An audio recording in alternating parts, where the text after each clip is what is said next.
Okay, Chris, we've been out this morning. We shot a few deer on the BASC Eastern scheme. We have. Based near Newmarket in Suffolk. So the idea of this morning is to look at how we get those deer back to the larder as hygienically as possible.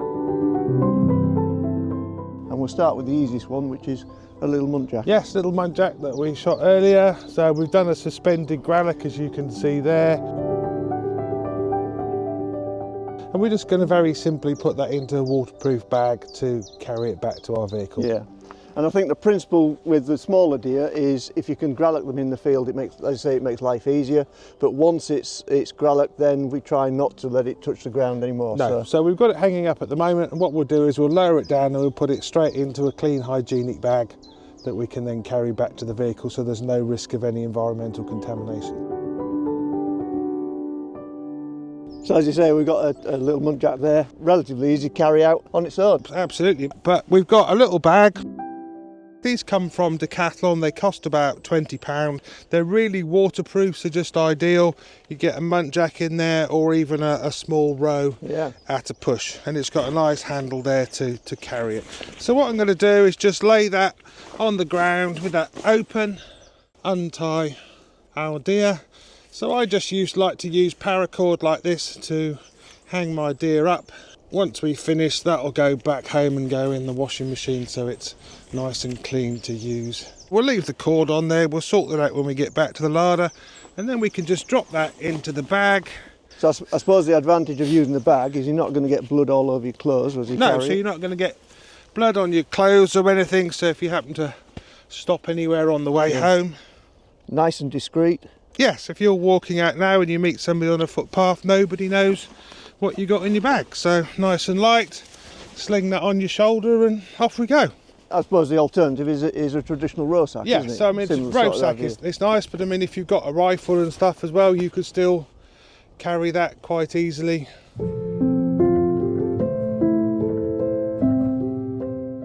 Okay, Chris, this is an extraction I'm quite used to. I do a fair bit of row myself, so in this situation I'll just drag her out to a point where I could either get the truck or I get her hung her up and then gralloch her.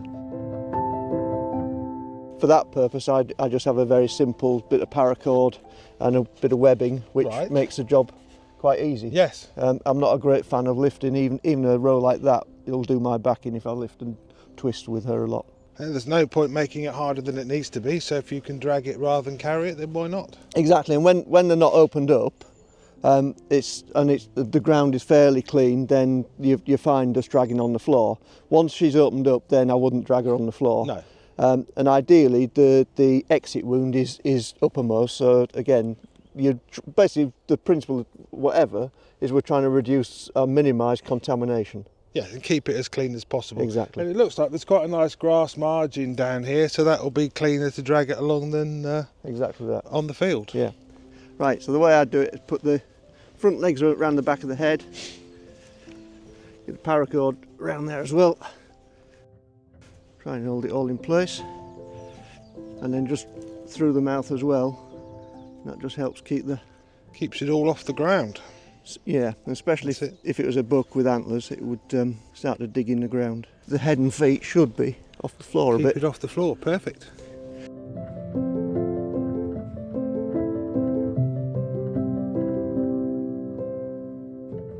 So you've got the deer gralloch, Chris?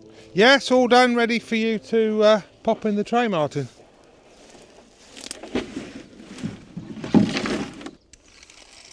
Easy. There we are, nice and easy, no lifting. So this is how I do it, Chris, so literally in the tray and then drag it to the truck or into the back of the truck. Would you do anything different? I would do exactly the same thing. So we've done a nice hygienic suspended gralloch and then popped it straight in the tray. It's never touched the floor, and then that's ready to go back to the larder for processing. Excellent.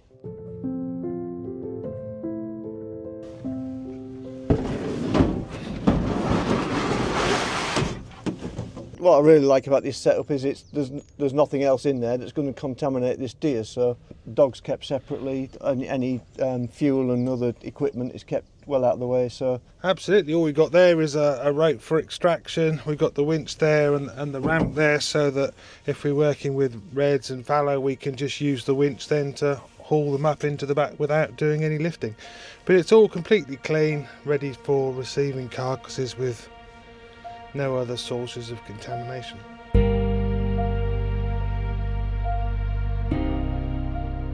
Right, well, we're moving up in size now, so we've got this fallow dough and we've got the quad bike out. Just go run me through a bit of basic safety on a quad bike. So obviously PPE is really important. Got your helmet and your gloves whenever you're using the quad. Then just basic stuff, checking the oil, checking the tyre pressures are even, obviously so it rides nicely. Big one, make sure you got enough fuel before you start out on your journey. Great bit of kit, but they do need to be used safely, and it's always good to get training before you use a quad or an ATV. But you've used these in some very hilly terrain? Yes, terrain. up on the Isle of Arran stalking scheme, yes. What's the trick there? Lots of power and hang on tight. And it's got a winch on the front as well for getting in and out of sticky places. And in terms of loading, you're using this again a clean plastic tray to put the deer in? Yeah, so it's rather than just have it sitting on the rack, having a plastic box there just means that it can sit in there and it makes the load more secure and stops everything getting covered in blood. So you'd just simply lift that in? I would. I'd struggle to lift that in on my own. With two of us it's a bit easier. Yes. Any other options? You could get a little hill trailer, or there's a product called a slee sled, which is like a little sled with a metal drawbar and metal runners on the bottom. They're very good, particularly on uneven ground, because the metal runners dig in the ground a little bit and keep it straight, nice and straight behind the vehicle when you're coming downhill. Right, okay. Much better than just pulling something on a bit of rope. It's a heck of a lot safer because it can't run into the back of the quad. Okay, well let's get it loaded up, Chris. Yeah, it's always much easier with two people, so if you don't mind getting the front end. We've got no antlers on this one, so it's a nice, safe, easy lift. And as you can see, the deer is nicely contained in there. It can't fall off, catch on the wheels or anything else. So a bigger deer, anything you'd do differently? A big red? A big red, if you put it on there, you would need to strap it down, because obviously it's going to sit over the sides of the box, not sit in the box. So we would need to just ratchet straps? Yes. Yeah, don't use bungee straps for that, because obviously there's a risk that they will stretch and come off. Be careful about overloading the quad. So you can see we've got another rack on the front, so if we were picking up a hind and a calf, for instance, we might put the hind in the back and put the calf on the front, put the smaller animal on the front. Right. So we're not overloading the racks, and as you can see, that's got straps already fitted there. And attaching a load. I guess it's important to evenly load it, so yes. So it's not over one side or the other side. Exactly, because particularly if you were going up a steep bank and you just got a load on the back and nothing on the front, there would be a risk of tipping the quad over backwards.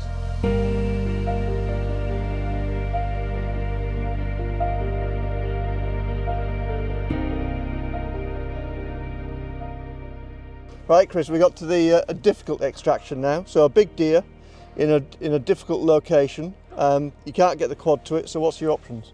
Rather than dragging the deer out of here by hand, which would be physically exhausting and potentially damaging to the carcass, dragging it over this rough terrain, we're going to use this logging cone with some rubber matting attached to it, some rubber belting, and then we've got this rope here that goes all the way back up to the pickup. We've got a snatch block, which we'll look at in a minute, that's attached to the back of the vehicle. We'll then attach the rope to the quad, so the truck provides an anchor, and then the quad actually provides the power to pull it out, because we couldn't bring the quad in here. So what we do, they keep the quad and the vehicle up on the hard farm track up there, but we can use the quad then to actually do the pulling. So what we'll do is, you can stay with the deer, so just to watch it go, and if it gets stuck on anything, you can yell to me to stop, and then I'll just pull it very slowly with the vehicle, but the quad will be doing all of the pulling. Right, so what we're going to do, we've got a rope here. This is a special type of winch rope. It's Dyneema, it's very strong, so there's no risk of it breaking while we do the pull. So we're going to pop the end in through the nose of the cone. Grab hold of that, and then all we're going to do is make a loop, simple loop, pop that over the deer's head. That'll be nice and strong. Then if you pull that there, then the deer is laid on the mat, so it's completely protected while we pull it out. So if there's any branches, rocks, anything else in the ground that we haven't seen, the cone and the matting will protect the deer from any damage. Excellent, let's get it pulled out. Yes.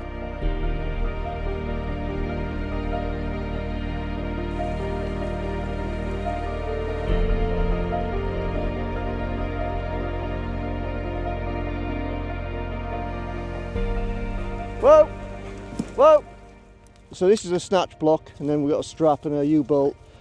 Basically it's just to get us round a corner, so it's just attached to a firm tree.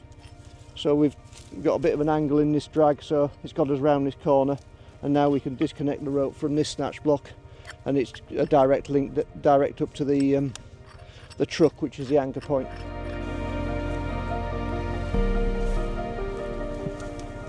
So we got that deer out very successfully. Thank you, Chris. Can you just run us through this end of the situation? Yes, so all we've got here is this thing. This is called a snatch block. So you can see it's basically two metal plates with a pulley in there. Through there, like you saw we did on the tree, so where we pulled it at an angle, then it allows us to pull. So we're using the quad for power and the pickup as an anchor. So you could use it if there was a convenient tree. You could just use that as an anchor. Absolutely, yeah. And then use your own truck, I guess. Yes. Yeah. So if you've maybe got, if this was a 250 kilo stag that we were trying to pull, the quad would struggle snatch blocking that, particularly through the trees and things. So it would be much better to use a big solid tree with a strap round it, and then use your vehicle in low box, just do a nice steady pull. Yeah. And that would work really well. Other options? So we could use a capstan winch. Right. Little 2-stroke petrol engine. More modern ones, now they're making them with lithium powered batteries. Right. So they're working well. I know that some of the forestry guys are using the battery ones, because obviously it removes the risk of carrying petrol in a vehicle. Yeah. So that's a substantial safety thing. So basically what happens, the engine drives through this gearbox, spins this capstan here. So the way it works is you can use it with any amount of rope. We have various drums of rope. The longest one I have is 200 meters. So you can make a 200 meter pull in one go. So what we do is we put 4 or 5 turns of the rope around the capstan with no tension on there, nothing will happen. The moment I pull that tight, the rope will then gain friction on the drum and it will start to pull. Yeah. And these are surprisingly powerful. This will pull about 3,000 pounds, so it'll easily pull the biggest stag. And presumably that has to be anchored somewhere?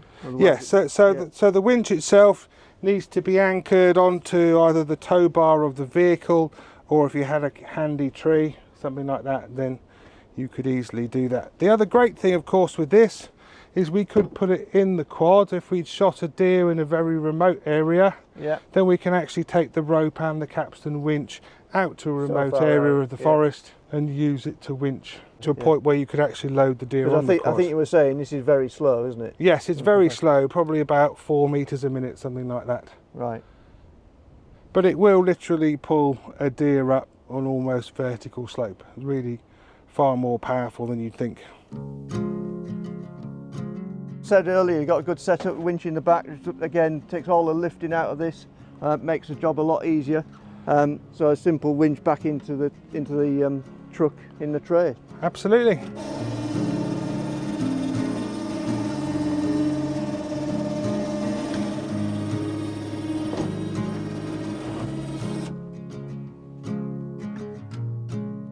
We've been looking at extraction of deer carcasses today, so can you just run me through the sort of basic principles we need to remember? The moment you've shot the deer, it's food now. So we need to treat it as food, think about how we can move it in the most hygienic manner to prevent any contamination of the outside as well as the inside of the carcass. I mean, obviously if we can extract things without grallicking them for any part of it that's, shall we say in inverted commas, dirty, so out in the field, if we can do that without grallicking the animal, then that helps prevent contamination. We also need to think about health and safety, particularly with the larger deer, in terms of lifting, dragging. You know, we don't want people hurting their backs and stuff like that. Moving deer. One of the other things is speed.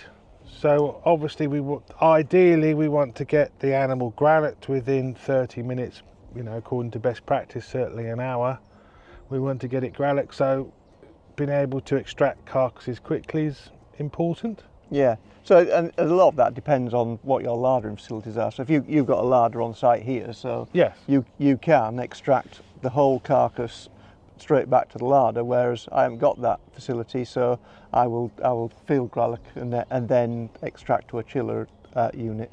So it'll depend on personal circumstances. Oh, very much so. The principles, I think, is just, as you say, to minimise contamination at all points. And what I'll do in the field is I'll do minimal cuts, so the points of entry for any contamination is minimised. But even then, I'll put it in a sled or keep it off the ground, put it in a sack, and carry it out. So there's no chance of where I've opened the animal up, there's no contamination getting in there. Whereas if you're bringing it back entire to the larder, you've got a bit more leeway in terms of how you manage that carcass. So you could drag it on the ground behind your ATV if necessary. If you needed to, if you got no other way of doing it. Well, I've really enjoyed it today, Chris. It's been fascinating. Yeah, as I said on the video, I'm used to smaller deer primarily, and certainly not in very difficult situations. I've seen you extract red deer out of places which I couldn't get myself out of. So it's been brilliant to learn some of your sort of tips and tricks from your your experience on Arran. So thank you very much for that.